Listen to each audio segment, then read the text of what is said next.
हे सगळ्यांनी समजून घ्यायला हवं. सर वारंवार सांगतात की आपण का जातो शिकायला शाळेत, आपण ज्ञान मिळवायला जातो, पण आपण आपल्या पाल्यावर हा संस्कार करत नाही.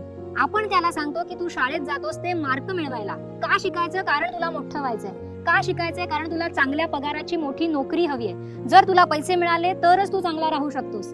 अशा पद्धतीचे चुकीचे संस्कार आपण त्यांना देतोय. त्यांचे पालक, शिक्षक जे काही त्यांचा अभ्यासक्रम आहे त्या पद्धतीने शिकवतात, पण मुलं त्याचा रट्टा मारतात, त्याचं पाठांतर करतात, ते शब्द लक्षात ठेवतात, त्याच्या मागचा अर्थ, गाभा त्यांना कळत नाहीये. समजून घ्या, हा चुकीचा संस्कार लहानपणापासून पेरला जातोय आणि म्हणून हा समाज आज दिसतोय.